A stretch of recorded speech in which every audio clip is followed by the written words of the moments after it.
Olá pessoal, sejam bem-vindos a mais uma videoaula aqui no canal Gospeltech 316, Alessandro Moraes, Gospeltech 316. Hoje é dia 25 de outubro de 2020 e nessa videoaula de hoje nós estaremos estudando a lição de número 28 do nosso curso Alicerces Firmes, né? E hoje a lição é um pouco grande. Nós também temos aí o questionário da semana passada, da lição 27, que tem bastante pergunta. Então, dependendo aí do ponto que nós chegarmos hoje, tá? Não quero ultrapassar aquela 1 hora e 10. Talvez nós deixemos uma segunda parte dessa lição 28, que é uma lição bem grande, né? Nós vamos ver aí o povo de Israel entrando na Terra Prometida. E depois de entrar na Terra Prometida, nós vamos ver as situações por qual eles passaram, né? Onde Deus aí promoveu juízes para poder conduzi-los e livrá-los dos ataques dos seus inimigos. E depois, inclusive, eles tiveram reis, né? Que também dominaram sobre eles. Deus deixou de ser o rei deles e para que homens pudessem ser reis, né? Então, um período bem grande aí que nós vamos ver da história do povo de Israel. Então, vamos ver se a gente consegue terminar hoje ou não. Tá ok, pessoal? Muito obrigado a todos vocês aí que têm colaborado com o canal, né? Alessandro Moraes, Gospeltech 316, que tem curtido as videoaulas, que tem compartilhado as videoaulas com outras pessoas. Você tem feito a sua parte no reino de Deus, que é compartilhar a palavra. Amém, queridos? Muito obrigado. Que vocês continuem até o final do nosso curso, né? Nós estamos na lição 28, então a última lição será a número 50. Já passamos da metade e nós temos muito ainda o que aprender. Espero que até aqui você tenha já aprendido bastante coisa, tá? Fiquem à vontade nos comentários aí e eu responderei assim que possível, ok, pessoal? Então vamos rapidamente começar revendo aí as respostas, né, do questionário da nossa aula passada, número 27. Então, por que os 10 espias acharam que Israel não poderia entrar em Canaã, né, quando Deus mandou Moisés separar um líder de cada tribo, mandar para espiar a terra que Deus tinha prometido dar a eles? Por que 10 acharam que não poderia entrar, não iria dar certo? Porque eles viram os gigantes que moravam lá e viram também que as cidades eram fortificadas, né, com muralhas. E também porque eles não creram na promessa de Deus de que ele iria dar a terra a eles. Deus já havia prometido. Então, quando Deus promete algo a nós, não importa, né, o tamanho das barreiras. A palavra de Deus sempre se cumpre. Segunda pergunta: por que Josué e Caleb acharam que Israel poderia entrar em Canaã? Então, dos 12 espias que foram lá, os únicos 2 que confiaram na promessa do Senhor foram Josué e Caleb, né? Então, Josué e Caleb creram na promessa de Deus. Por isso que eles acharam que poderia conquistar e entrar em Canaã. Terceira pergunta: do que chamamos Deus se não crermos em sua palavra e nem confiarmos nele, né? Na verdade, se nós não confiarmos em Deus e sua palavra, nós estamos chamando de mentiroso, tá? Quarta pergunta: Deus aceitará alguém que não crê no que ele diz? Resposta é não, né? Todos os que não creem em Deus, na sua palavra, irão para o castigo eterno. Quinto: qual foi o castigo de Deus sobre os israelitas por não crerem em sua promessa e dar-lhes a terra prometida? Deus disse que todos os que não tinham crido nele morreriam no deserto. Que toda aquela geração que não creu, que não quis ir conquistar a terra prometida, não entraria em Canaã, né? Somente os filhos pequenos deles que iriam crescer e entrar na terra prometida. Então, agora, quem Deus disse que entraria na terra prometida daquela geração, aquela geração incrédula que não quis seguir em frente, quem só entraria? Então só entraria Caleb e Josué, porque eles creram, foram os únicos que creram em Deus, né? E os filhos também dos israelitas, né? A próxima geração que viria. Sétima pergunta: o que os israelitas deveriam ter feito quando precisaram de água, quando estavam com sede no deserto? Eles deveriam, mais uma vez, ter confiado em Deus e ter pedido para Deus, ao invés de ficarem murmurando, reclamando. Oitava pergunta: por que o Senhor disse que Moisés e Arão não entrariam na terra prometida? Bom, porque depois desse evento que eles queriam água, os israelitas, mais uma vez Moisés e Arão viu o povo, né, ali murmurando, e ficou muito enfurecido com o povo. Então Moisés e Arão, eles não confiaram em Deus e nem lhe obedeceram, deixando de honrar a Deus como santo e perfeito perante o povo de Israel. Então, ao invés disso, deles fazer exatamente o que Deus tinha mandado eles fazer, que era falar com a rocha, eles demonstraram a ira deles e Moisés bateu na rocha em vez de falar o que Deus tinha instruído. Então, por Moisés ter batido na rocha, ao invés de falar, demonstrado a ira, por causa disso, eles não entrariam, nem Moisés nem Arão entrariam na terra prometida, Canaã. Bom, nona pergunta: o que o Senhor fez para castigar os israelitas por sua incredulidade? O Senhor enviou cobras venenosas que picaram e mataram muita gente naquele deserto, muitos israelitas. Décima pergunta: quem foi que, como uma cobra, picou todas as pessoas e trouxe a morte ao mundo? Foi Satanás, né? Ele que introduziu aí, através das suas artimanhas, fez com que Adão e Eva pecassem, introduziu o pecado e a morte ao homem. 11ª pergunta: como Satanás trouxe a morte a todas as pessoas? Satanás induziu Adão e Eva a pecarem contra Deus, para que eles e todos nós morrêssemos.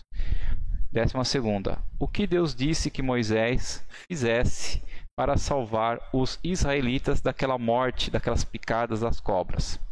O Senhor disse a Moisés que fizesse uma serpente de bronze e a colocasse sobre uma haste. 13ª: o que precisavam fazer para serem curados os que tinham sido picados por cobra? Tinham que olhar para a serpente naquela haste. 14ª pergunta: a serpente de bronze tinha poderes mágicos para curar aqueles que olhavam para ela? Com certeza não, né? E 15ª pergunta: então quem foi que curou aqueles que olharam para a serpente de bronze? Então foi Deus, Deus que curou, porque Deus deu uma ordem: olha, todos vocês que forem picados, se vocês acreditarem em mim, forem lá e olharem para aquela serpente, olharem, não era para tocar, não era para colocar a mão, não era para se ajoelhar, não era para adorar aquela serpente de bronze, era simplesmente para olhar. Se eles olhassem, eles seriam curados. Mas na verdade, quem curava era Deus, devido à obediência de quem iria olhar, tá? Pergunta 16: aquele povo de Israel merecia ser curado? Não, né? Eles eram pecadores e mereciam morrer. 17ª pergunta: por que o Senhor curou todos os que olharam para a serpente? Porque Deus é amoroso, Deus é misericordioso e bondoso. E também porque eles creram na palavra e na promessa de Deus e olharam para a serpente de bronze como ele ordenou. Então eles obedeceram, né? Última: alguém que olhou para a serpente de bronze na haste morreu? Morreu de picada de cobra? Não, né? Por quê? Porque Deus sempre cumpre o que promete, tá? Então, quase todas as lições nós vamos enfatizar que Deus sempre cumpre o que ele promete, desde que nós façamos a nossa parte, que é obedecer. Ok, pessoal? Então essas foram aí as perguntas e respostas para relembrar a aula passada, né, 27.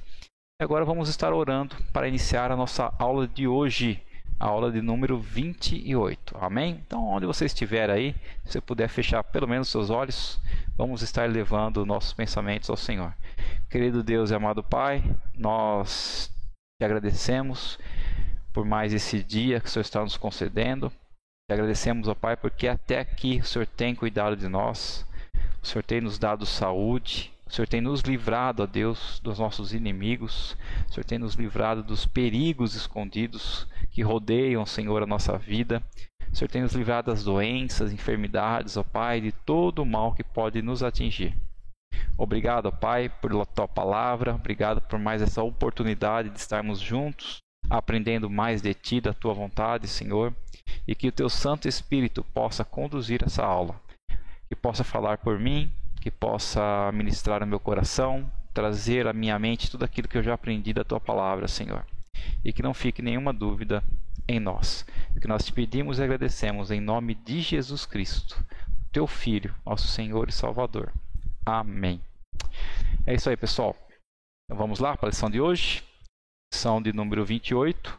Israel na terra prometida, sob, debaixo do governo de juízes e reis. Então, o que a gente vai estudar hoje é Israel entrando na terra prometida e depois sendo governado, por juízes e reis. Ok? Então, vamos lá. Objetivo da nossa lição: mostrar o terrível pecado dos israelitas e a impiedade dos seus vizinhos, dos povos que moravam ao redor deles. Mostrar a fidelidade de Deus em cumprir suas promessas para com o povo, mesmo esse povo sendo ingrato e desobediente. Apresentar Davi, um dos reis, maior rei do povo de Israel, praticamente, como parte da linhagem do libertador, Davi sendo parte da linhagem de Jesus Cristo. E mostrar também o desejo de Deus de que todos sejam salvos. Essa lição vai nos ajudar a ver a progressão histórica do Velho Testamento, que a gente vai passar por um período grande do Velho Testamento, e ver o desejo de Deus em nos salvar. Bom, os israelitas tinham vagado pelo deserto por 40 anos. Então, desde que eles saíram lá do Egito, que eles eram escravos, e Deus libertou eles, eles ficaram vagando pelo deserto por 40 anos. Por quê? Deus queria que eles ficassem todo esse tempo no deserto? Com certeza não. Só que quando Deus apresentou a eles a terra prometida de Canaã, e eles não quiseram entrar, porque ficaram com medo. Eles não creram nas promessas de Deus. E por isso que eles ficaram durante 40 anos no deserto, vagando, andando em círculos, até toda aquela geração morrer, aquela geração que recusou crer que o Senhor poderia dar-lhes a terra prometida, morrer. Então esse foi o castigo de Deus sobre eles, porque recusaram crer nas suas promessas, nas suas palavras. Então, assim como os israelitas receberam as palavras de Deus através de Moisés, também nós estamos recebendo a palavra quando estudamos a Bíblia juntos. Temos a Bíblia à nossa disposição. Nós podemos tê-la e estudá-la por nossa própria conta, se nós quisermos fazer isso. Você acha que Deus nos considera responsáveis pelo que sabemos sobre Ele? Deus nos deu a sua palavra, a palavra dele, para que pudéssemos crer nele. Se recusarmos crer em Deus, a semelhança como foram os israelitas, morreremos em nossos pecados. Vamos ler aí rapidamente Hebreus 3, 17, depois 4, 2. Vamos lá para a Bíblia. Hebreus, lá no Novo Testamento. 3,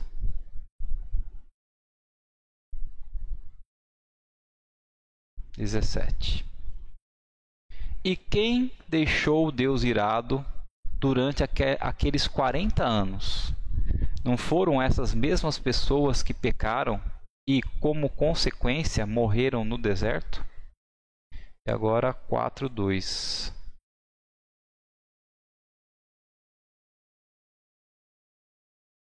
porque essa maravilhosa notícia de que Deus deseja nos salvar foi nos dada tal como foi aqueles que viveram no tempo de Moisés.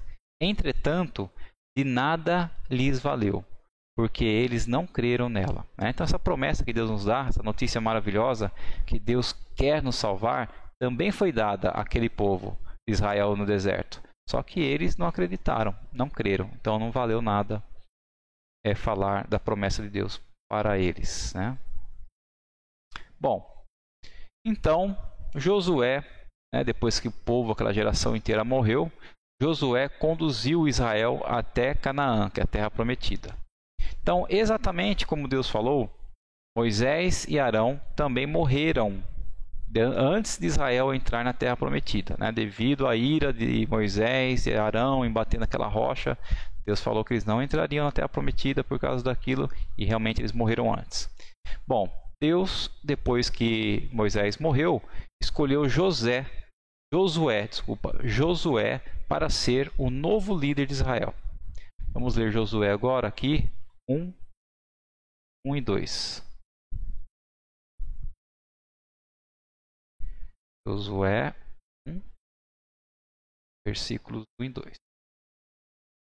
E depois da morte de Moisés, homem que servia ao Senhor, Deus falou ao assistente de Moisés, chamado Josué. Então Josué era o assistente direto de Moisés, aquele que inclusive subiu ao monte com ele, quando Deus foi dar as instruções do tabernáculo e tudo. E Josué era filho de Num. Agora que meu servo Moisés está morto, você será o novo líder do povo de Israel. Prepare-se para guiar todo este povo na travessia do Rio Jordão, para entrar na terra que eu estou dando aos israelitas. Então, Deus falando com Josué lá, que ele seria o novo líder e que era para ele se preparar, porque aquele povo não era fácil. Bom, os filhos daqueles que não creram em Deus agora tinham crescido, pois tinham passado 40 anos, já eram adultos. E chegou então, finalmente, o tempo de Deus levar todos eles até Canaã. E Josué liderou os israelitas até Canaã. E Deus deu-lhes a terra que havia prometido a Abraão e seus descendentes, porque era uma promessa lá desde Abraão que Deus tinha falado. Bom, relembrando aqui. Apesar de Satanás e o rei do Egito terem tentado impedir os israelitas de saírem do Egito como escravos, e apesar dos israelitas terem duvidado de Deus muitas vezes, murmurado, ainda assim o Senhor fez o que tinha prometido fazer. Deus providenciou um caminho para eles através do Mar Vermelho. Ele os guiou, protegeu e deu-lhes água e comida durante os 40 anos que vagaram no deserto. O Senhor não deixou de fazer nenhuma das coisas que lhes tinha prometido. Então, apesar daquele povo ser murmurador, ser descrente, mesmo assim o Senhor fez tudo o que tinha prometido a eles. Vamos voltar aqui e ler agora Josué 11, 23.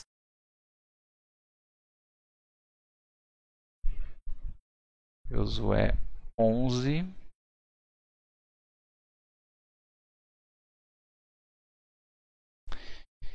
Assim Josué tomou todo o território, obedecendo às ordens que o Senhor tinha dado a Moisés, e repartiu as terras conquistadas entre as tribos do povo de Israel, como herança das tribos.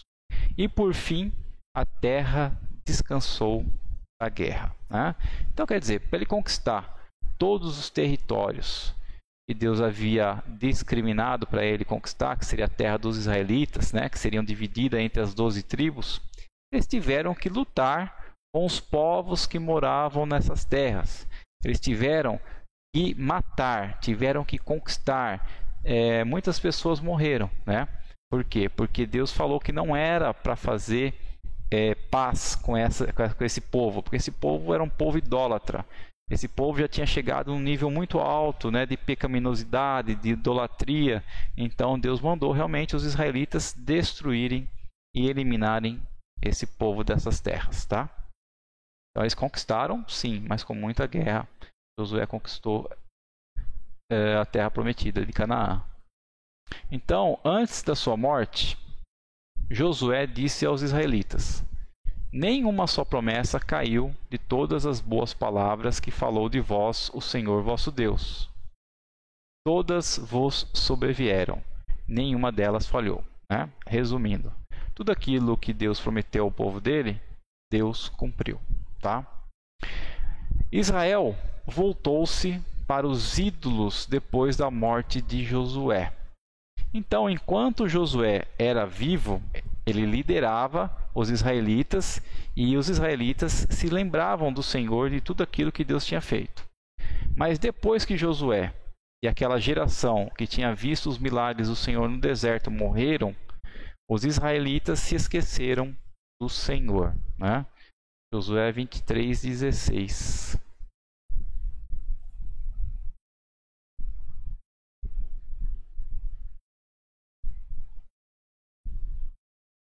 Então, se quebrarem a aliança que o Senhor, o seu Deus, fez com vocês, e passarem a servir e adorar a outros deuses, a ira do Senhor se acenderá contra vocês, e vocês logo serão destruídos na boa terra que ele deu a vocês. Né? Então, antes de Josué morrer, Josué ainda deu essa advertência ao povo que não era para eles se esquecerem do Deus vivo e poderoso que tinha colocado eles ali naquela terra. Mas, vamos ver o que aconteceu. Eles seguiram os costumes das nações que não conheciam o Deus vivo e verdadeiro e não tinham sua palavra. E eles, os israelitas, fizeram ídolos e os adoraram, em vez de adorarem ao Senhor. Deus desejava expulsar os cananeus idólatras da terra prometida e dar Canaã aos israelitas. Porém, Israel recusou crer no Senhor e obedecer-lhe. Então, Deus permitiu que alguns povos cananeus permanecessem.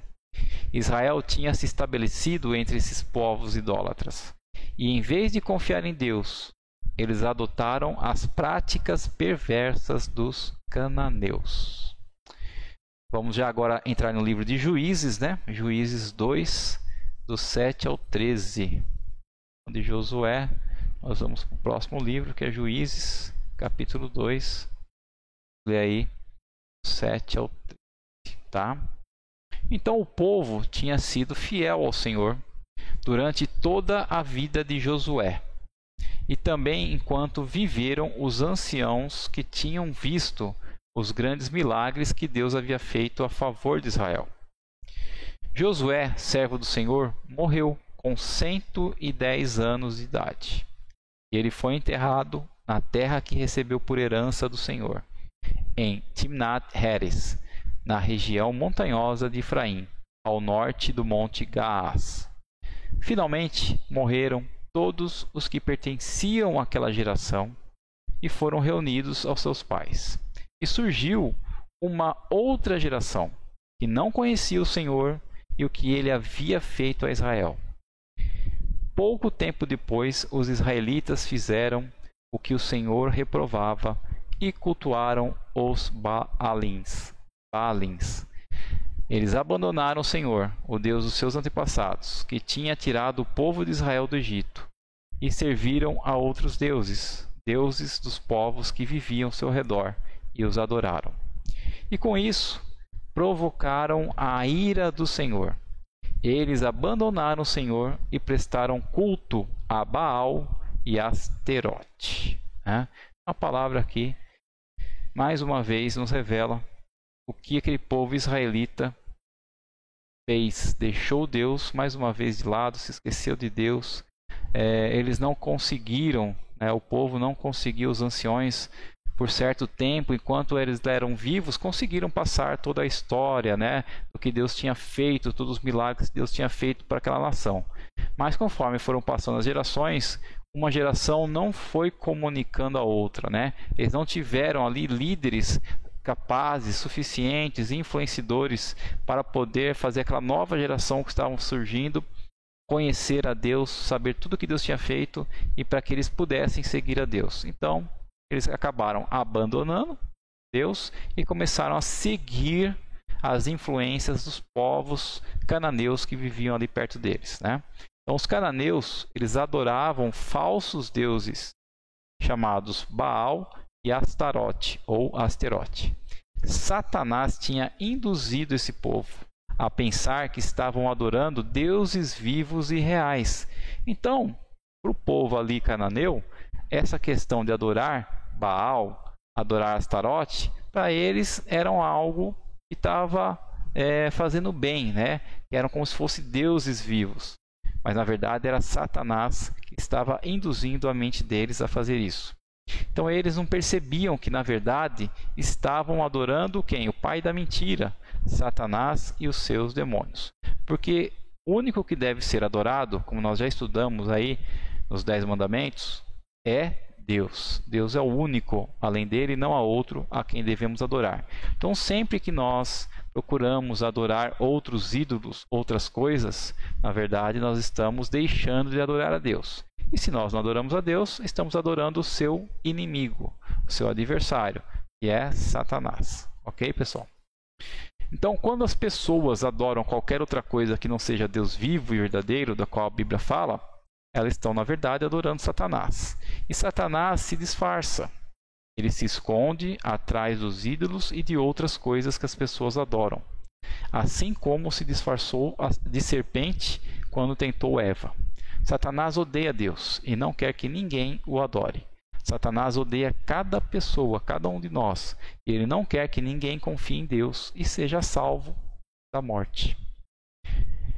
O Senhor castigou Israel porque se esqueceu, porque os israelitas se esqueceu dele e começou a adorar aos outros ídolos cananeus. E Deus permitiu, né, que as nações vizinhas que odiavam Israel o derrotassem e fizessem desse povo seus escravos, né? Então vamos ver agora aí Juízes 2, 14 e 15. O versículo 14 e 15 diz o seguinte: A ira do Senhor se acendeu contra Israel, e ele os entregou nas mãos de saqueadores, que os saquearam.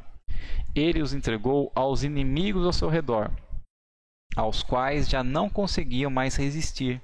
Então o povo de Israel, por mais que quisessem brigar, lutar, guerrear, eles não conseguiam resistir. Eles sempre morriam e perdiam. Então assim o Senhor era contra os israelitas, para que fossem derrotados.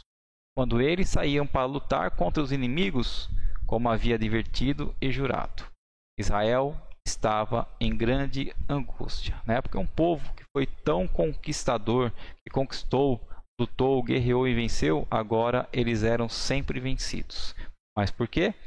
Porque deixaram o nosso único Deus vivo de lado e começaram a adorar outros ídolos, né? Então, o Senhor já tinha avisado aos israelitas que isso aconteceria, se eles não obedecessem e adorassem somente a Ele. E Deus não muda.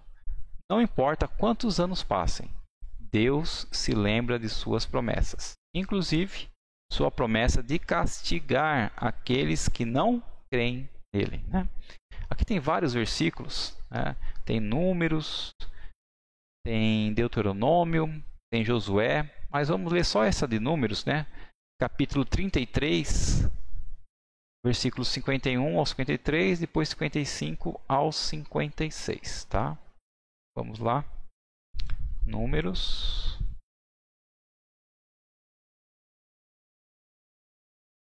Capítulo 33.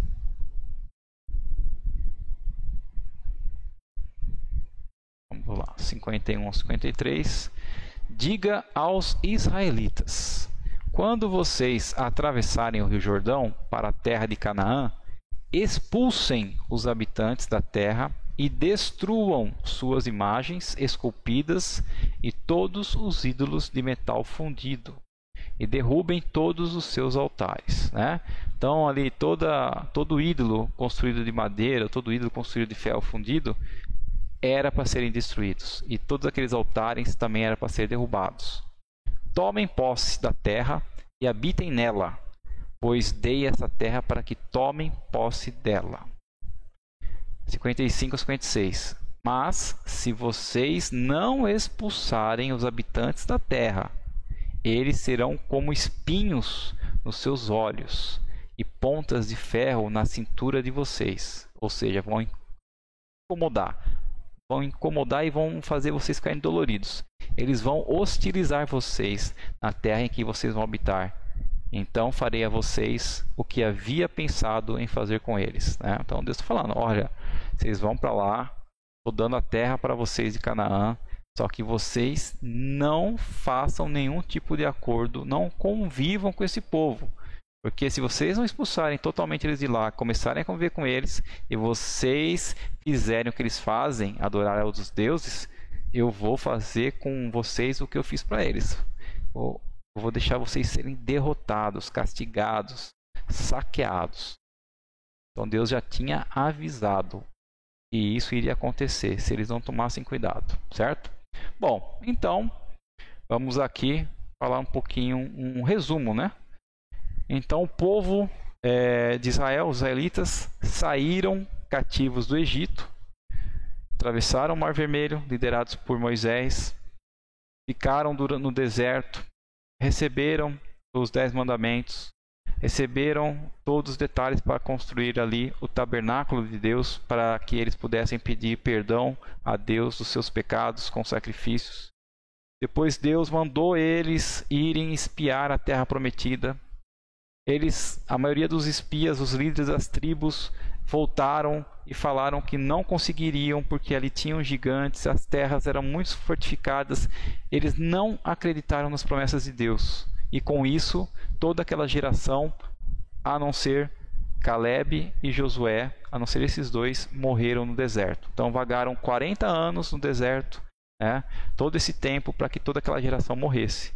E aí quando sobrou somente Josué e Caleb, então Deus fez Josué líder do povo, e com Josué toda aquela nação, né, os filhos dos israelitas que cresceram, conquistaram a terra então prometida.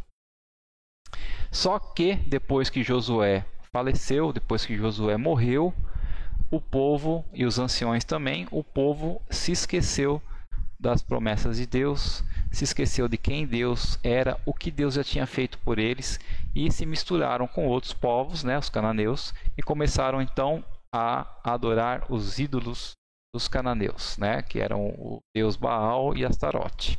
E com isso Deus se revoltou, e como Deus havia prometido, que nós acabamos de ler lá em Números, Deus ia julgá-los, né, fazer com eles o que eles fizeram com os outros povos, deixar eles serem saqueados e derrotados e muitos morrerem. E depois que aconteceu tudo isso, que acontecia isso na verdade com o povo, eles se lembravam, né, começavam a ficar temerosos e pedir para que Deus pudesse intervir por eles e tudo mais. E quando eles realmente se arrependiam de coração, o povo de Israel, de tudo que eles tinham feito, né, adorar outros deuses e se esquecer do Senhor, Deus levantava pessoas especiais, e essas pessoas eram chamadas de juízes, na verdade líderes, né, como Josué. Eram líderes que levavam novamente os israelitas a serem vitoriosos, a restauração. Tá, pessoal? Então nós estamos agora chegando aí, no tempo dos juízes. Então quando Israel se arrependia, isto é, quando concordava com Deus sobre o seu pecado e clamava ao Senhor por socorro, Deus, escolhia um homem ou uma mulher, porque teve juíza também, para libertá-los de seus inimigos, né? Um líder para libertar da opressão. As pessoas que eram escolhidas por Deus para libertar Israel eram chamadas juízes. Contudo, continuamente os israelitas se esqueciam do Senhor. Por isso, o Senhor permitiu que eles fossem derrotados várias vezes por seus inimigos, né? Vamos ler Juízes 2, 16 ao 19.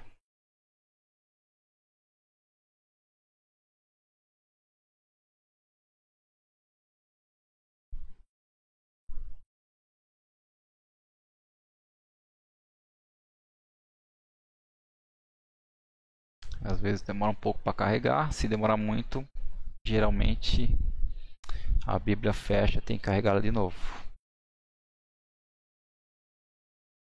Um pouco.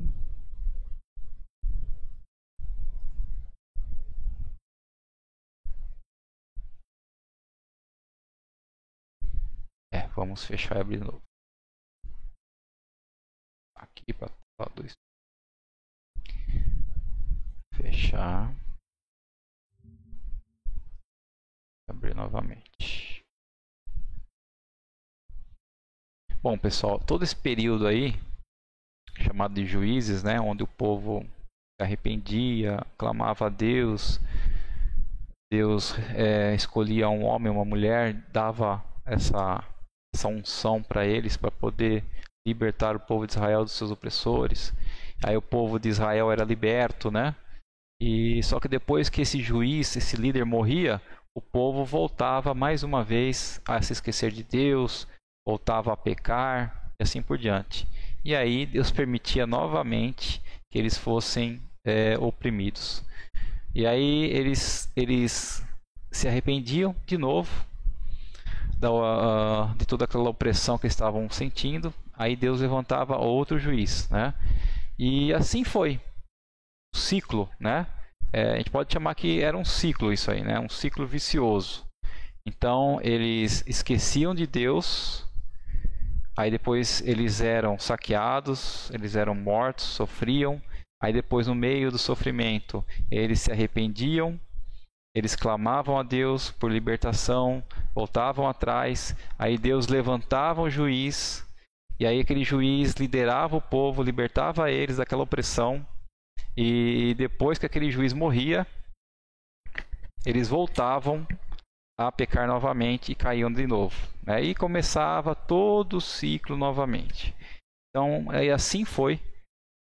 Se eu não me engano, por 7 vezes, se não me engano, acho que foram 7 juízes, está confirmado depois aqui no livro de Juízes, mas se não me engano foram 7 vezes, 7 ciclos desses, né? Tiveram aí na vida do povo israelita. Bom, voltou aqui a Bíblia, então deixa eu abrir de novo lá, o livro de Juízes 2.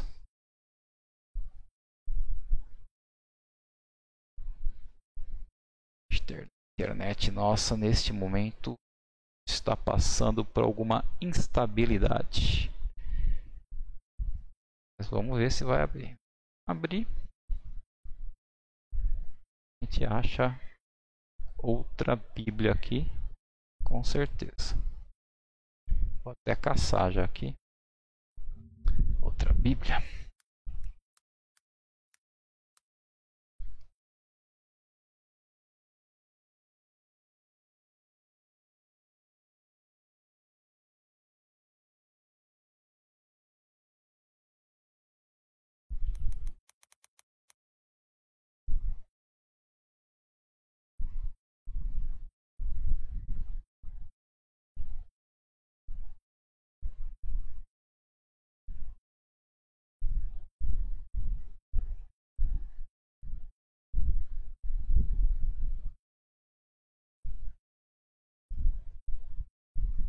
Bom, voltou aqui. Espero que não saia mais fora do ar. Sei que para as próximas lições eu tenho que deixar uma Bíblia reserva aqui, né? Offline, que não dependa da internet. Juízes 2, 16 ao 19. Vamos lá. Então o Senhor levantou juízes que livraram Israel dos inimigos que os atacavam. Contudo, os israelitas não obedeceram aos juízes. Em vez disso, foram infiéis ao Senhor e adoraram outros deuses. Como se desviaram... Vamos voltar a fita, né? Em vez disso, foram infiéis ao Senhor e adoraram outros deuses. Como se desviaram depressa do caminho pelo qual seus pais tinham andado. Ao contrário deles, não obedeceram aos mandamentos do Senhor. Sempre que o Senhor colocava um juiz, ele, com a ajuda do Senhor, livrava o povo de Israel dos inimigos, enquanto esse juiz vivia. pois o Senhor tinha compaixão do povo que gemia por causa daqueles que os oprimiam e afligiam. Mas quando o juiz morria, o povo voltava aos mesmos caminhos e se corrompia ainda mais do que seus pais, que já haviam morrido, e seguiam falsos deuses, servindo e adorando esses deuses. Teimosamente retomavam os maus costumes das nações vizinhas e não mostravam arrependimento, né? Então era um círculo vicioso que eles viviam. E apesar dos israelitas serem desobedientes a Deus e por ele ter que castigá-los, seu amor e cuidado por eles não mudaram, né? Então, mesmo apesar daquele povo ser rebelde, ser desobediente, fazer tudo o que eles faziam contra Deus, se esqueciam de Deus, se juntavam a outros povos, adoravam outros deuses, mesmo assim, Deus ainda exercia o amor e cuidado por eles. Por quê? Porque Deus havia prometido que o libertador viria daquela nação. Então ele teria que cuidar daquele povo, né? Se a gente for ler aqui Isaías 41, do 8 ao 10. Isaías 41.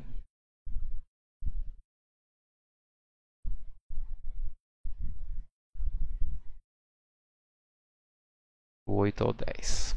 Mas você, Israel, meu servo, você, Jacó, a quem escolhi, você que é descendente de Abraão, meu amigo, você a quem eu trouxe dos fins da terra, dos seus lugares mais distantes do mundo e disse: você é meu servo, eu escolhi e não rejeitei. Você não precisa ter medo, porque eu sou seu Deus. Eu lhe darei forças e eu vou ajudar e manter você em pé, firme, com a minha vitoriosa mão direita. Então, o Senhor sempre é quem nos faz ficar de pé, né? Não é por nossas próprias forças, mas pelas forças de Deus. Portanto, escute o que eu digo, Jacó, meu servo, Israel, meu povo escolhido. Assim diz o Senhor, aquele que o criou, que o formou no ventre e que vai ajudar você. Não tenha medo, ó Jacó, meu amado servo a quem escolhi. Eu lhe darei água para matar a sede e para regar os campos secos. Derramarei o meu espírito e as minhas bênçãos sobre os seus futuros filhos. E eles crescerão rapidamente como a grama nova, como salgueiros à beira de um rio. E eles dirão com orgulho: sou do Senhor. E outro dirá: meu nome é Jacó. E ainda outro juntará ao seu nome a palavra Israel. Assim diz o Senhor, o Rei de Israel, o Redentor de Israel, o Senhor Todo-Poderoso. Eu sou o primeiro e o último, e além de mim não há outro Deus. Haverá outro que seja igual a mim? Pois que apareça e me mostre que é capaz. Diga o que aconteceu desde que estabeleci meu antigo povo, e ainda o que vai acontecer. Já houve alguém que desde o princípio pudesse predizer as coisas futuras? Não tenham medo, israelitas, não fiquem apavorados. Não se lembram de que eu já prometi salvá-los? Eu já os avisei com antecedência, e vocês são as minhas testemunhas. Há algum outro Deus além de mim? Não, nenhum. Não há nenhuma outra rocha, né? Então, que essas palavras não sejam somente para aqueles israelitas, mas que sejam para nós também. Deus já prometeu nos salvar. Não há outro Deus além do Senhor. Ele é o único e verdadeiro Deus que pode nos salvar. Amém, queridos? Vou voltar aqui. Relembre, no jardim do Éden, o Senhor prometeu que enviaria um Salvador que destruiria Satanás e libertaria o mundo do seu poder. E Deus também deu a promessa de um libertador a Abraão, Isaque e Jacó.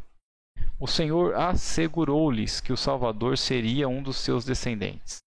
E Deus protegeu Israel, os descendentes de Abraão, Isaque e Jacó, pois foi através de Israel que o Senhor planejou cumprir sua promessa de enviar um libertador.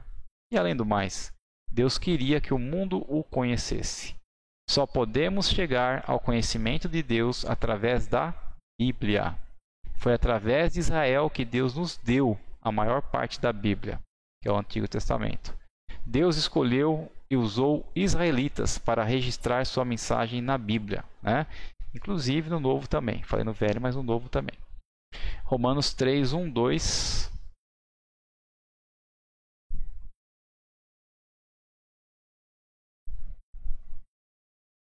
Romanos 3, 1, 2. Então, qual a vantagem de ser judeu? Será que existem quaisquer benefícios especiais para eles vindos de Deus? Será que há algum valor na cerimônia judaica da circuncisão? Sim, ser judeu tem muitas vantagens, principalmente porque Deus confiou-lhes suas palavras para que assim pudessem conhecer e fazer sua vontade, né? Então, todas as palavras que nós conhecemos hoje, que está na Bíblia, Deus confiou primeiramente aos judeus. Amém? Então, é um povo escolhido, é um povo especial, é um povo que Deus realmente, a gente fala que é a menina dos olhos de Deus, né? Deus está sempre, apesar de toda a rebeldia deles, Deus está sempre cuidando deles, porque há promessas ainda para esse povo. Bom, Deus preservou Israel para que a sua palavra e a história do libertador pudessem ser ensinadas a nós. Vocês se lembram de que quando começamos a estudar, mencionamos o fato de que todos os homens que Deus usou para escrever a Bíblia, exceto um, eram judeus? Foi através dos judeus, ou israelitas, que Deus nos deu a Bíblia. E Deus ia fazer exatamente o que prometeu. Ele ia enviar o Salvador através da linhagem dos israelitas, para que todas as pessoas pudessem ter um meio de serem salvas. Deus quer que ouçamos a sua palavra, a fim de que nós também possamos nos aproximar dele e sermos salvos. Bom, pessoal, então essa, né, foi a parte aí dos juízes, né? Nós estudamos a época dos juízes, onde Deus levantavam aí pessoas, homens e mulheres especiais, para poder restaurar aí o povo de Israel das opressões. E agora nós vamos entrar na outra parte já, que é o tempo dos reis. Porque até então, o povo israelita vivia, a gente fala que é um reino teocrático, né? O que é um reino teocrático? É onde Deus é o rei deles. Deus é o rei da nação. Deus levantava um homem, esse homem um profeta, um juiz, e Deus usava esse homem para poder conduzir a nação de Israel. Mas quem liderava, na verdade, quem dava as ordens, na verdade, era Deus. Então era um regime teocrático, tá? Onde Deus era o rei. Só que o que aconteceu foi que a nação de Israel, depois de um determinado tempo, rejeitou Deus como rei e pediu, eles queriam um homem como rei. Eles viam as nações ao redor deles, as outras nações, né, os outros países, viam que esses outros países tinham homens sendo reis, lideravam aquela nação. Então Israel decidiu também que queria ter um rei. Vamos ver então agora essa época, né, depois dos tempos dos juízes, agora o tempo dos reis, né? Então, dentre as nações do mundo, Israel era a mais afortunada, pois o seu regente e rei era o próprio Deus, governo teocrático, né? Porém, Israel rejeitou a Deus e pediu um rei, como tinham as outras nações ao redor dele. Então vamos ver aqui 1 Samuel 8, 4 a 7. Vou mudar aqui primeiro. 1 Samuel, voltar lá no Antigo Testamento, né? Capítulo 8, de 4 a 7. Por fim, os chefes de Israel se reuniram em Ramá, a fim de discutir o problema com Samuel. Samuel foi um dos últimos profetas aí. Então, antes dos reis, né? Então disseram a Samuel: o Senhor já está idoso, e seus filhos não são homens de bem. Escolha um rei para nós, para que nos lidere. Veja todas as outras nações. elas têm seu rei. E quando disseram, escolham um rei para que nos lidere, isso desagradou a Samuel e ele orou ao Senhor pedindo conselho. E Deus disse, faça tudo o que eles pedem. Respondeu o Senhor, pois é a mim que rejeitam e não a você. Eles não querem mais que eu seja o rei deles, né? Algo maravilhoso é ter Deus como nosso rei. E Israel chegou ao ponto de rejeitar a Deus. Não queria mais que Deus fosse o rei deles. Então Deus atendeu ao pedido do povo de Israel. E muitos reis governaram Israel, muitos homens, né, reis governaram Israel. E alguns desses reis até creram em Deus e confiaram nele, mas a maioria deles não. A maioria dos reis que governou Israel adoraram ídolos e induziram o povo de Israel a pecar contra os mandamentos de Deus, porque eram homens pecadores.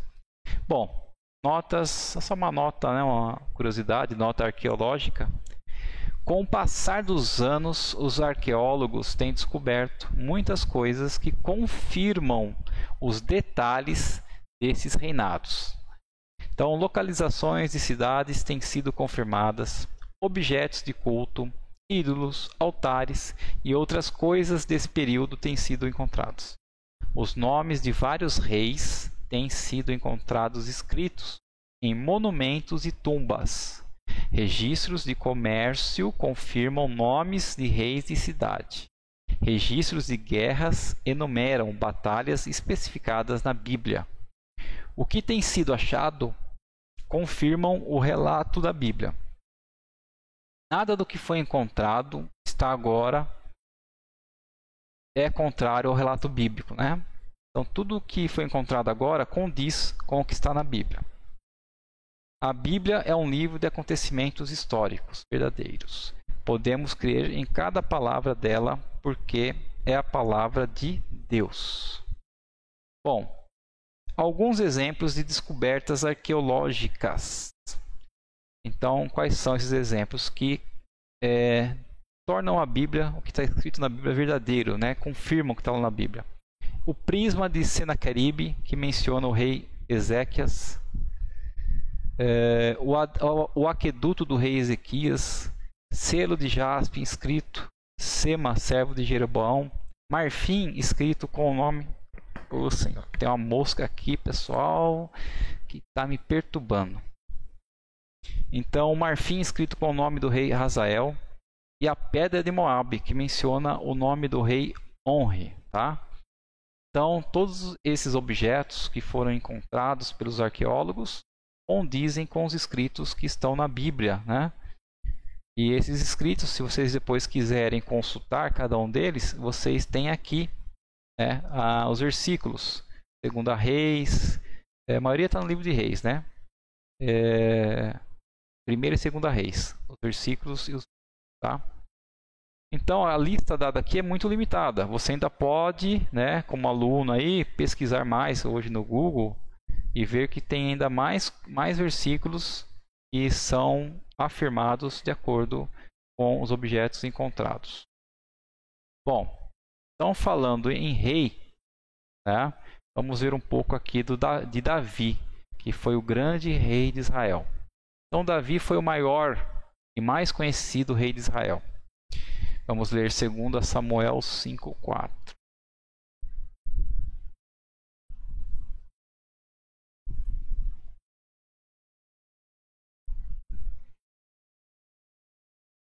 Então Davi tinha 30 anos de idade quando começou a reinar e reinou durante 40 anos. Né? Então dos 30 aos 70 anos foi a época que Davi reinou sobre Israel. E ao contrário de muitos outros reis que governaram Israel, Davi de fato cria no Senhor e queria obedecer-lhe em tudo. Então Deus até chama Davi de um homem segundo o coração dele. Davi, como todos nós, nasceu pecador, separado de Deus. Mas Davi sabia que era pecador e que o salário do pecado era a morte. Ele sabia que sua única esperança era a misericórdia e o perdão de Deus. Em obediência a Deus, Davi ofereceu sacrifícios de sangue por seus pecados, porque Davi confiava no Senhor. Foi aceito e perdoado, assim como Abel, Enoque, Noé, Abraão, Jacó, Moisés, Josué e muitos outros também que confiaram e fizeram tudo de acordo com o que Deus havia instruído. E Davi também foi um dos profetas de Deus, né? Deus escolheu Davi para escrever muitas coisas que estão na Bíblia. Davi escreveu muitos salmos, né? A maioria dos salmos Davi escreveu, os quais são hinos de louvor a Deus por seu amor e misericórdia, né? Uma forma de agradecimento de Davi para com Deus, ele escrevia esses hinos de louvor, que viraram salmos. Então, antes de se tornar rei, Davi era o que? Pastor de ovelhas. E alguns dos salmos, Davi usou figuras tiradas do seu conhecimento do pastoreio de ovelhas. Então, Deus usou essas figuras para nos explicar que nossa posição de pecador é semelhante à de uma ovelha perdida e necessitada. Precisamos de um pastor sábio, forte e bondoso para nos livrar da destruição e nos guiar pelos caminhos certos.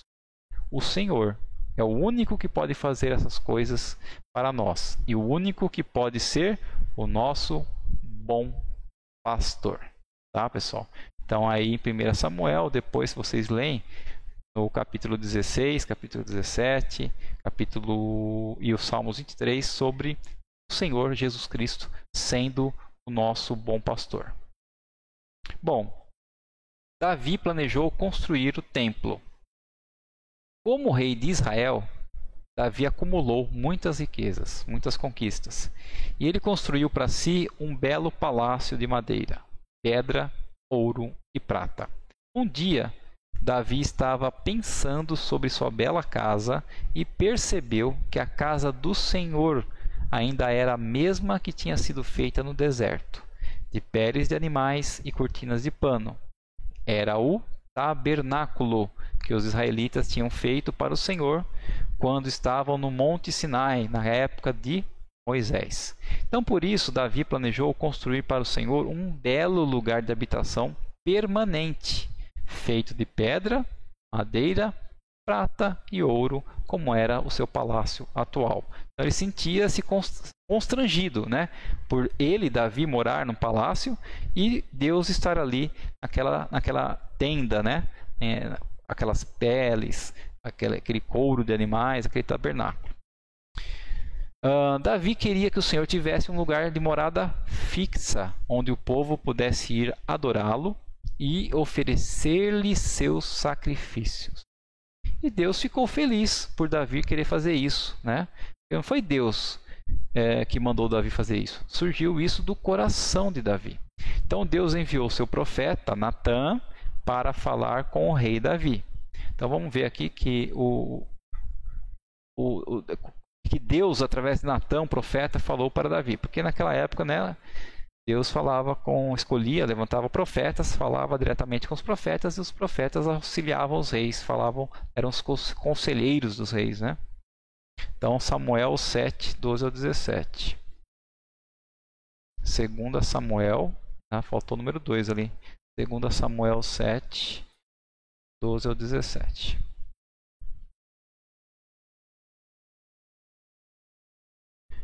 Quando você morrer e descansar com os seus antepassados, escolherei um dos seus filhos para ocupar o trono, e farei do reino dele uma fortaleza. O seu filho é que vai construir uma casa em meu nome, e o seu reino permanecerá para sempre. Eu serei para ele pai, e ele será o meu filho. Se ele pecar, eu o castigarei com castigo de homens e com açoites de filhos de homens. Mas jamais retirarei dele o meu amor, como aconteceu com Saul, para que você pudesse ser rei. Porém, a sua casa e o seu reino serão firmados para sempre diante de mim, e o seu trono será estabelecido para sempre. Assim Natã procurou Davi e contou tudo o que o Senhor havia revelado a ele, né? Então, resumindo, Deus falou: Davi, você não vai construir o palácio, né, o templo. Você não vai construir o templo para mim morar. Quem vai construir é seu filho, Salomão, né? Nós vamos estudar aí que Salomão foi quem Deus escolheu para ser rei e construir o templo. Bom, a promessa de Deus a Davi. O Senhor disse a Davi que não ele, mas seu filho iria construir esse novo lugar onde Israel pudesse trazer seus sacrifícios e adorar a Deus, o que seria o substituto do tabernáculo, né? Deus deu a Davi a mesma promessa que deu a Abraão, Isaque e Jacó. O Senhor prometeu a Davi que o grande Salvador dos homens, aquele que derrotaria Satanás, seria da sua família, da sua linhagem. E esse poderoso descendente de Davi governaria como rei para todo o sempre. Deus jamais esqueceu sua promessa de enviar um libertador, né? Hoje nós conhecemos muito bem, Jesus Cristo. E vamos ver agora o filho de Davi, Salomão, o qual Deus falou que construiria o templo.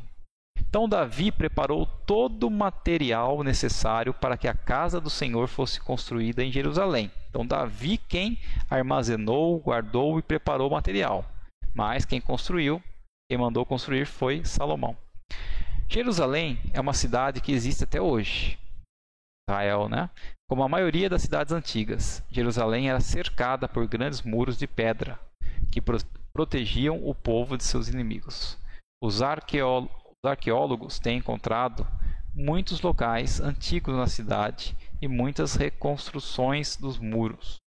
Quem visitar Jerusalém atualmente poderá ver muitos locais arqueológicos, alguns datando da época dos reis de Israel. Antes de Davi morrer, deu a seu filho Salomão a responsabilidade de construir a casa do Senhor, né? Então está aqui, 1 Crônicas, agora nós vamos no livro de Crônicas, capítulo 22. Pessoal, já deu 1 hora de lição. Vamos ver até onde a gente vai aqui. Já está chegando o fim. Vamos lá, pessoal. Só mais um pouquinho, tá? Então, 22, 5 e 6. Meu filho Salomão ainda é muito jovem e sem experiência, dizia Davi. E o templo do Senhor deve ser extraordinariamente maravilhoso, cheio de esplendor e famoso no mundo todo. Por isso, vou deixar tudo preparado para a construção. E assim Davi ajuntou todos os materiais de construção antes de morrer. Então chamou seu filho Salomão e deu ordens a ele para construir um templo para o Senhor, o Deus de Israel. Então Salomão se tornou rei de Israel após a morte do seu pai Davi. Agora vamos ler Crônicas 29, versículo 26 ao 28. Davi, filho de Jessé, foi rei sobre todo Israel, e ele reinou 40 anos em Israel. 7 anos durou o seu reinado em Hebrom e 33 anos em Jerusalém. E ele morreu bem velho, rico e cheio de honras, e seu filho Salomão reinou em seu lugar. Então Salomão construiu a casa do Senhor em Jerusalém. Então vamos ver lá agora, 2 Crônicas, outro livro, capítulo 2, versículo 1, que diz: Salomão achou que havia chegado o tempo de construir um templo. Salomão achou que havia chegado o tempo de construir um templo em honra ao nome do Senhor e um palácio para si mesmo, né? Ele quer construir outro palácio além daquele que Davi já havia construído. E 5:1 agora. 2 Crônicas 5:1. E finalmente a obra do templo do Senhor foi terminada. Então Salomão trouxe as ofertas que seu pai Davi havia dedicado ao Senhor. e elas foram guardadas em salas do tesouro do templo de Deus, ou seja, a prata, o ouro e todos os utensílios, né? Voltando aqui para o estudo. Agora, não havia mais utilidade para o tabernáculo que os israelitas tinham construído no deserto, usando couro de animais e pano. Essa nova casa de Deus era chamada de templo. E o templo do Senhor tinha os mesmos cômodos e os mesmos móveis do tabernáculo. A cortina grossa, chamada véu, ficava pendurada na frente do lugar santíssimo, o cômodo onde Deus iria habitar. E essa cortina era como se fosse uma placa escrita proibida a entrada, para todos, exceto para o sumo sacerdote. Era o símbolo da separação entre Deus santo e o homem pecador. Quando o templo foi consagrado e oferecidos sacrifícios, o Senhor veio e entrou no lugar santíssimo do templo, do mesmo modo que tinha entrado no tabernáculo. 2 Crônicas 7, 1 ou 3. 7, 1 ou 3. E quando Salomão terminou a oração, desceu fogo do céu e queimou os sacrifícios. E a glória do Senhor encheu o templo, de maneira que os sacerdotes não podiam entrar no templo do Senhor. E quando todo o povo viu o fogo descendo e a glória do Senhor sobre o templo, todos se curvaram com o rosto em terra e adoraram e deram graças ao Senhor, dizendo: Ele é bom e o seu amor dura para sempre. Imagina que momento, imagina que cena ali, vendo, né, toda a glória do Senhor encher aquele templo, aquele fogo descendo no céu, consumindo os sacrifícios. Não teria como, né? Não teria como você ficar ali olhando pasmo. Você teria que realmente ajoelhar-se, deitar aos pés do Senhor ali e simplesmente adorá-lo, porque a presença de Deus na nossa vida é algo assim e a gente não resiste. É algo maravilhoso, é coisa de realmente dobrar o joelho e sentir a presença e só falar: Senhor, misericórdia, tem misericórdia de nós, Pai. E a presença do Senhor é algo assim grandiosíssimo, algo de muito prazer sentir. Você já sentiu um prazer muito grande na sua vida? Prazer muito, uma coisa assim, muito gostosa? Multiplica por 1000. Esse é o prazer de sentirmos a presença de Deus, sabe? A Shekinah de Deus na nossa vida. É isso, queridos. É esse prazer que a gente vai ter na nossa eternidade, porque Deus estará conosco, junto conosco. A presença dele estará todo o tempo conosco na eternidade. Vai ser algo assim maravilhoso. Não tem nem como a gente falar muito sobre isso aí, mas vai ser maravilhoso, tá? Quando o Senhor desceu e entrou no templo, o povo viu a luz resplandecente e a glória Shekinah de Deus e o adorou. Todos adoraram o Senhor. Bom, o sumo sacerdote só podia entrar no lugar santíssimo uma vez por ano em favor do povo. Os israelitas não podiam se aproximar de Deus por conta própria. O único modo de poderem ser aceitos era depender do sumo sacerdote e do sangue do animal que ele oferecia por eles, né? Nós já vimos isso lá em Levítico, na época do tabernáculo. Então, todo ano o sumo sacerdote levava o sangue dos animais até o lugar santíssimo no templo e aspergia o sangue sobre o propiciatório, né? Que era a tampa de ouro puro da Arca da Aliança. E os israelitas jamais deveriam esquecer que eram pecadores, que Deus é perfeito e que o castigo pelo pecado é a morte. E como o sangue de animais não podia pagar por seus pecados, o sangue tinha que ser colocado diante de Deus a cada ano. Então, de ano em ano, teria que ser renovado o perdão de Deus para os israelitas de acordo com os sacrifícios de animais. Então, todo ano, Deus perdoava seus pecados e adiava seu julgamento, esperando pelo tempo em que um pagamento perfeito e completo pelo pecado seria feito, né? Esse tempo foi o sacrifício de Jesus. Bom, muitos reis reinaram em Israel depois que Salomão morreu. Então, depois da morte de Salomão, a nação de Israel desentendeu-se sobre quem deveria ser o novo rei e se dividiu em dois reinos, né? O reino do norte e o reino do sul. Vamos ver aqui os versículos dessa noite. 1 Reis 11. 1 Reis 11, 9 a 13. E diz assim: O Senhor ficou muito irado com Salomão por ter se desviado do Senhor, o Deus de Israel, que havia aparecido a ele 2 vezes, a fim de adverti-lo especialmente da adoração a outros deuses. Porém, Salomão não obedeceu. E por isso o Senhor disse a ele: Já que você não cumpriu a sua parte da nossa aliança e não obedeceu às minhas leis, vou tirar o reino de você e da sua família, porque eu o darei a um dos seus servos. Contudo, por amor a seu pai Davi, não vou fazer isso enquanto você estiver vivo.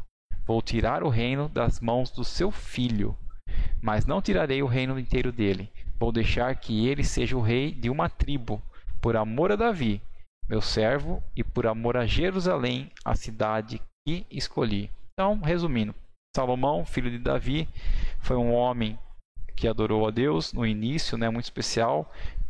Foi o rei ou o homem, né, a pessoa mais rica que já existiu no mundo. Foi o rei a pessoa mais sábia que existiu no mundo, foi Salomão, mais inteligente, mais sábio. Mas também foi aquele homem, né, que teve aí mais de 1000 mulheres, mais de 1000 concubinas, e por ter tantas mulheres, né, tantos povos diferentes, ele acabou adorando, se prostrando a outros deuses, e por isso o Senhor pecou contra o Senhor. O Senhor não ficou satisfeito com ele. Por isso que o Senhor dividiu o reinado, né? Mas deixou somente uma tribo para a descendência dele, que é a descendência de Davi, reinar. Ok, pessoal?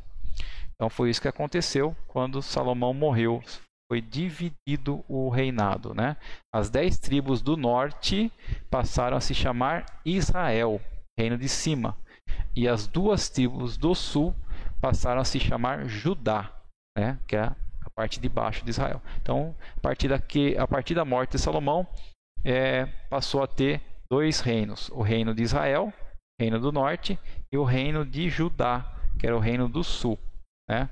E os descendentes de Davi e Salomão reinaram as tribos de Judá. Tá ok, pessoal? Bom, então, conclusão da nossa aula de hoje, né? Nós acabamos de abranger uma das principais épocas da história israelita. Com o tempo, eu espero que vocês se interessem em ler a Bíblia inteira por conta própria, pois as histórias sobre cada evento e personagem estão cheias de valiosas lições para nós hoje em dia, né? No momento, estamos passando rapidamente pelo Velho Testamento, para que possamos ter uma boa visão panorâmica da mensagem de Deus para nós, né? Ou um alicerce firme para podermos, a partir desse alicerce, construir, né, o nosso prédio, construir o nosso templo, construir a nossa estrutura. Então, se nós tivermos o alicerce bem firme, essas outras lições que nós iremos aprender também terão firmeza, né?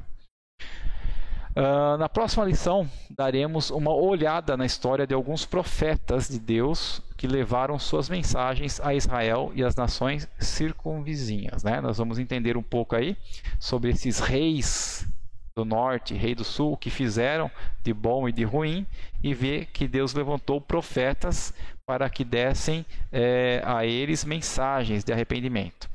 E levaremos também em consideração a reação de Israel às severas advertências de Deus. Ao considerarmos o que estamos aprendendo, precisamos pensar sobre nossa própria reação à palavra de Deus. A palavra de Deus foi escrita para nós, a fim de que possamos conhecê-lo, né? Então a gente viu nessa lição que todos os traumas, vamos dizer assim, né, os julgamentos que o povo de Israel passou, foi por desobediência, tá?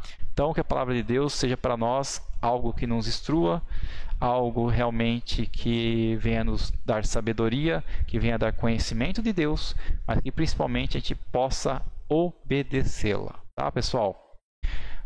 Pessoal, Muito obrigado, né? Já se passaram aí 1h14. Então a lição aqui realmente era um pouco maior.